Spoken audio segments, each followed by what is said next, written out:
Sziasztok, ma Stonehenge-be és Bath városába kirándulunk, természetesen ezt a programot is a viatoron foglaltam. Londonból 2 órás buszozás után érkeztünk meg az első megállónkhoz, Stonehengehez. Nyitás után nem sokkal értünk ide, de már most rengetegen vannak. Stonehenge 1986 óta az UNESCO világörökség része, évről évre turisták milliói kíváncsiak rá.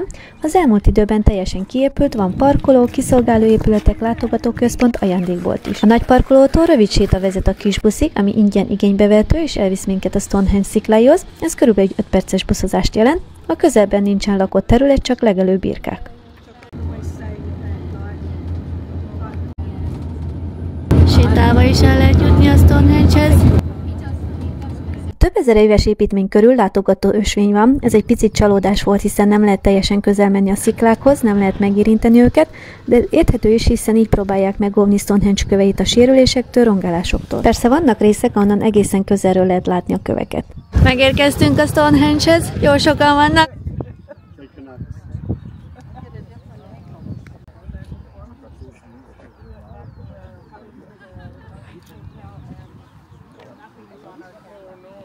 A ma ismert Stonehenge megépítéséhez az emberek primitív, őskori technológiát használtak, a kövek felállításához nagy lejtős alakú gödröket kellett ásniuk. Ezeket a gödröket egy sor fakaróval bélelték ki, amelyeken aztán a köveket a helyükre helyezték. A köveket növényi rostokból készült kötelek segítségével tartották függőlegesen. Stonehenge eredeti céljára számos elmélet létezik. Tudósok és régészek feltételezik, hogy a kör alakú emlékmű a pogányok szertartási helyszíneként, ősi temetőként vagy akár naptárként is szolgált. Stonehenge kiépítése Krisztus előtt 2500 körül kezdődött.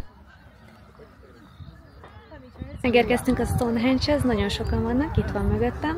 Nem nagyon lehet közel menni, itt van egy ilyen kis kerítés, ami sajnos megállítja, hogy közel menjünk, de amúgy egész jól lehet látni. Audio guide-dal lehet hallgatni a történetét a Stonehenge-nek. Ha leleményes vagy, csinálhatsz ilyen pózokat.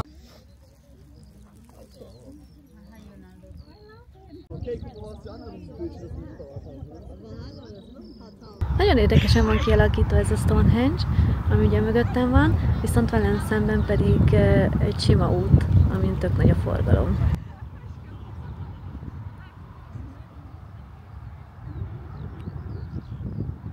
Rengeteg ember van itt a Stonehenge-nél, majd szombati nap van, 11 óra 30 perc, és dugig van.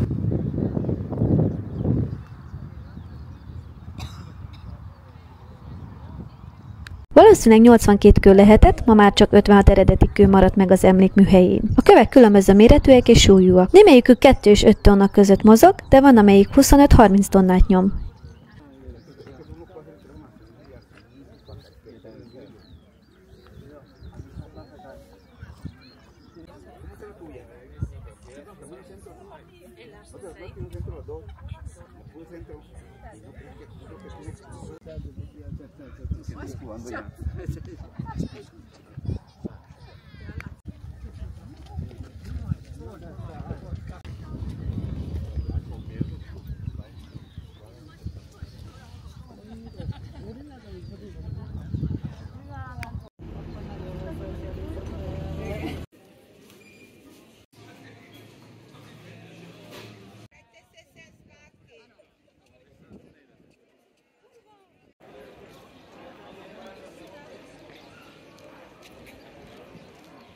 Következő és egyben utolsó megállónk Bath városa, ahová 2 órás buszozás után érkeztünk meg.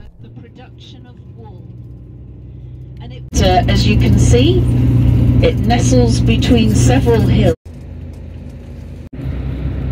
Built in the last years of the 18th century to connect the two parts of the city, either side of the river. A város gyógyfürdőiről nevezetes, az Egyesült Királyság egyetlen természetes melegvizes forrásával büszkélkedhet. A Bathi apátsági templom eredetileg egy rendház temploma volt, 1156-ban készült el, a 13. században súlyosan megsérült, a 16. században újra felépítették, 1574-től 1611-ig a megmaradt részeket renoválták, és ekkortól lett Bath plébániája.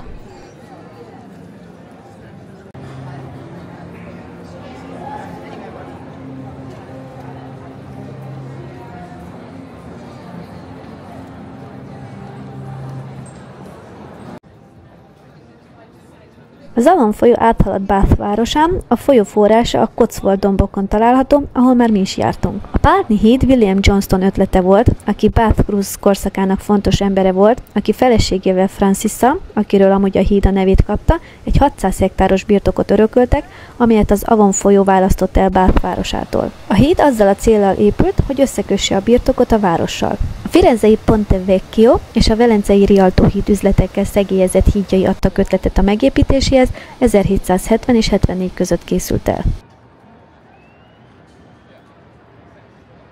A Bath Market a város legrégebbi bevásárlóhelye, ma több mint 20 standból áll, ahol A-tól Z-ig mindent árulnak, beleértve a friss termékeket is.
A római fürdő jó állapotban megmaradt termálfürdő, amit időszámítás előtt 70-ben építettek a geotermikus források helyén. A fürdőkomplexum szokatlanul extravagáns volt a meleg víz felhasználásával. Amikor a rómaiak megérkeztek Aqua Sulisba, ami annó egy kis város volt Britannia római tartományában, ma ez az angol város Bath, szóval Sulis vizeinek nevezték, és létrehoztak egy gyógyfürdőt, amely az egész római világban híressé vált. A létesítményt fokozatosan bővítették, hogy befogadják a messziről utazó zarándokokat, a komplexum egészen a 4. vagy 5. századig használatban volt. A fürdőt elhagyták, miután a rómaiak kivonultak Nagy-Britanniában, a komplexumot az 1870-es évektől kezdték feltárni.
Naponta körülbelül 1,2 millió liter 45 fokos víz tör fel, ami ezután a fürdőkomplexumból az Avon folyóba folyik. A fürdőzést 1978 után tiltották be a nyilvánosság elől, amikor egy fürdőző belehalt egy amöba által terjesztett betegségbe, amelyet a víztől kapott. A nagy fürdőterme beszélgetése is alkalmas volt, az emberek a medence körül kövezett padlón sétálhattak, a falakban fülkék voltak, ahová le lehetett ülni. A római fürdő szerepet játszik abban, hogy Bath városa 1987-ben az UNESCO világörökség része lett.